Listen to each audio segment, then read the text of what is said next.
Hello नमस्ते साथीहरू। आज म कुन ठाउँमा आएको छु भने नि, यो चाहिँ हाम्रो मोरङ सुन्दर हराइचा मोरङ गछियाको एकदमै सबभन्दा पुरानो रुख हो होइन, बर पिपल।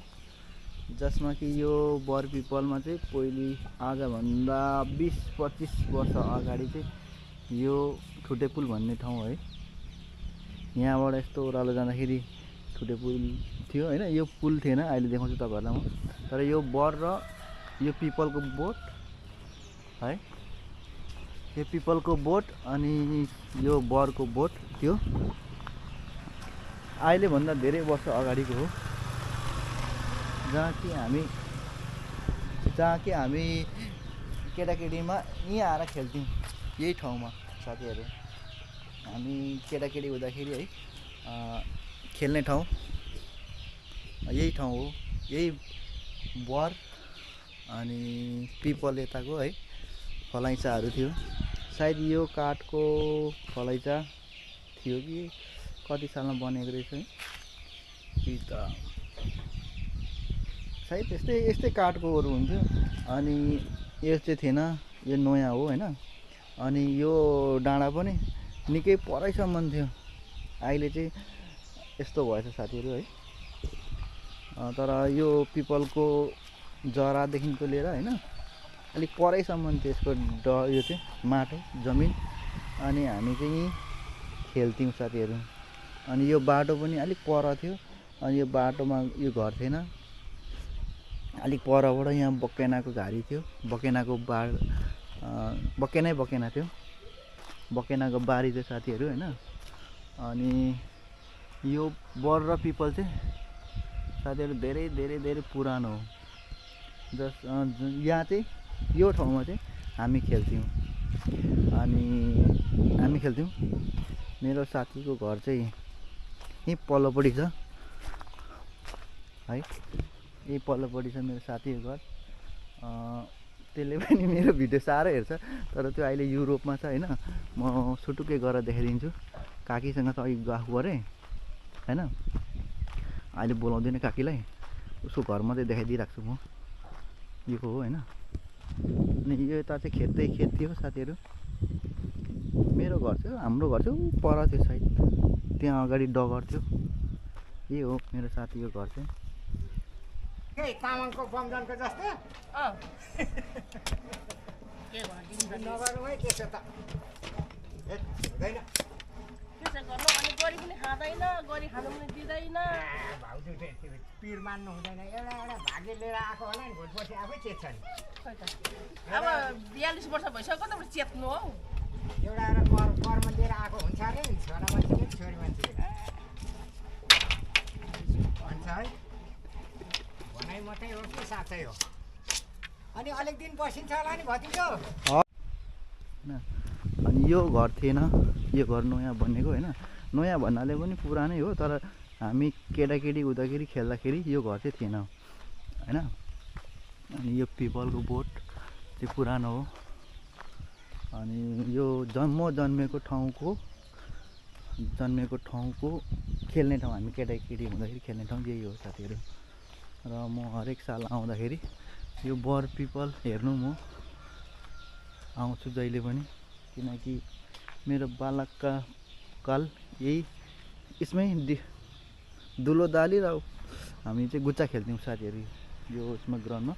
त्यतिखेर जमाना अर्कै थियो। तपाईँको 9 नम्बर भन्थ्यो त्यतिखेर होइन, 9 नम्बरबाट आउँथ्यो। अनि यता जान्थ्यौँ हामी स्कुल। यहाँ अगाडिपट्टि हाम्रो तुलसी बडाको घर थियो। तुलसी बडाको घर अगाडिपट्टि एउटा ठुलो बेलको रुख थियो। अनि बाँसघारी त यही भइगयो होइन, अहिले पनि रहेछ। त्यो बाँसघारीको बेल चाहिँ हामी झरेको छ, स्कुल जाँदाखेरि पस्थ्यौँ। अनि झरेको छ कि छैन भनेर खोजेर, बेल झरेको थियो भने पाकेको बेल चाहिँ खाँदै हामी जान्थ्यौँ केटाकेटीहरूमा। यसलाई भने ठुटे पुल होइन साथीहरू।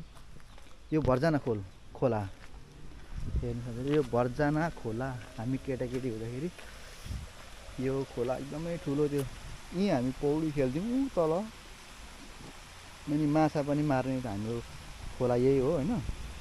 हामी यहाँबाट जाँदाखेरि जाँदा होइन स्कुल पढ्दाखेरि चाहिँ यो पुल भर्खरै बनिएको थियो साथीहरू, भर्खरै। अनि यो भनेको चाहिँ अर्कै गाउँ, यसलाई ठुटे पुल चोक कि केही भन्छ, चोक भन्छ होइन। यता माथि गयो भने जङ्गल जान्छ। यहाँ मैले एउटा चिज देखेको थिएँ कि साथीहरू, त्यो बेलामा यो थिएन, बेत र बाँसको उयोहरू बनाउने एकजना दाजु बस्नुहुन्छ है, उहाँले बनाउनुहुन्छ। यसो साथीहरू यहाँ चाहिँ एउटा ठुलो यहाँ झोडी थियो, जङ्गल थियो यहाँ, झोडी थियो यहाँनिर, पुरा रुखै रुख थियो यहाँनिर, अहिले फाँडेर यस्तो बनाएछ।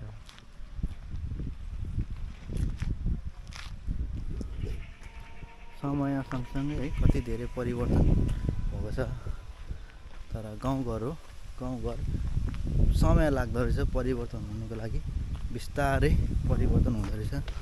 यो भर्जना खोला साथीहरू है, त्यसको सिधा माथि एउटा मुहानमा चाहिँ उयो छ, ठुलो बाँध छ। त्यो बाँधमा हामी उयो खेल्थ्यौँ, पौडी खेल्थ्यौँ, राँगासाँगा चराएर आएर आउँथ्यौँ गोबर।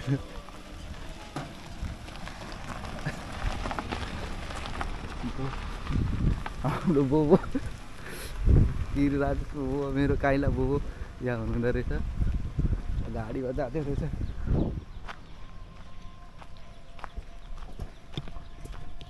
नाम मेरो बोबो हुनुहुँदो रहेछ है।